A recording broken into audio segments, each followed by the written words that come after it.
Hello and welcome to another episode of The Word for Kids. I'm Jaymie and I'm guiding you through the books of Joshua, Judges, and Ruth. Last time we learned about the people of Gibeon who wanted to trick Joshua and the Israelites because they had heard about how they had destroyed Jericho and Ai. They sent men who pretended to be from far away and they asked Joshua to make a treaty with them. The Israelites did not talk to God about this first and were fooled into making a treaty. Soon they realized that the Gibeonites were neighbors and not from far away, but it was too late.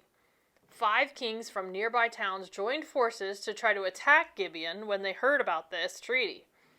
Joshua kept his oath and came back to protect the Gibeonites, and all the troops who came to fight them were defeated. God sent hail down from the sky that killed a lot of the enemy army, and that's where we left off last time. Are you ready for today's adventure? Let's go.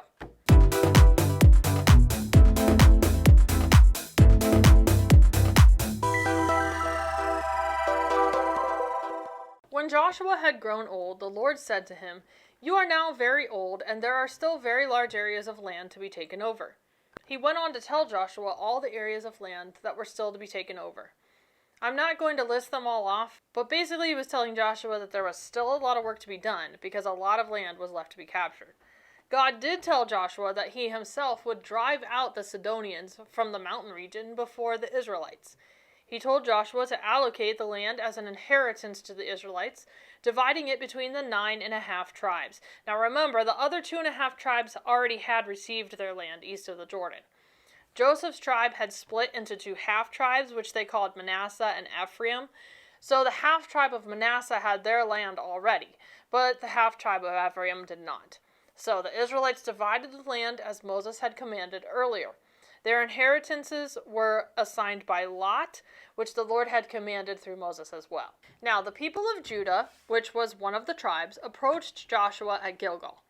And Caleb said to him, "You know what the Lord said to Moses, the man of God, about you and me?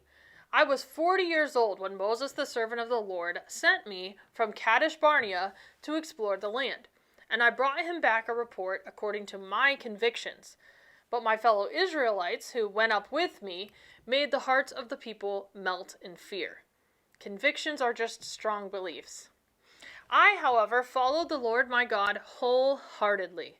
So on that day Moses swore to me, 'The land on which your feet have walked will be your inheritance, and that of your children forever, because you have followed the Lord my God wholeheartedly.'"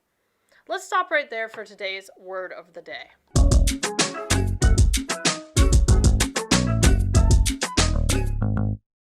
The word of the day is wholeheartedly, with all of your heart, totally committed.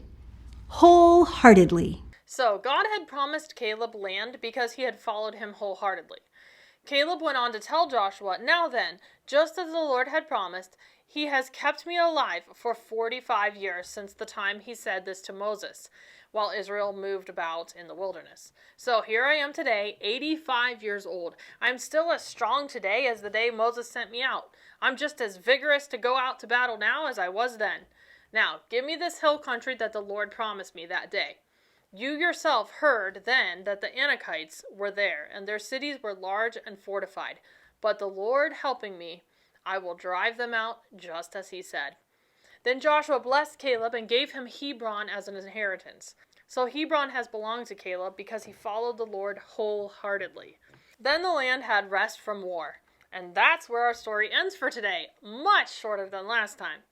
Now, it's time for today's verse to remember.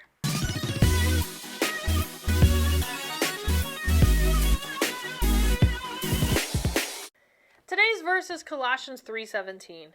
"And whatever you do, whether in word or deed, do it all in the name of the Lord Jesus, giving thanks to God the Father through him." One more time. "And whatever you do, whether in word or deed, do it all in the name of the Lord Jesus, giving thanks to God the Father through him."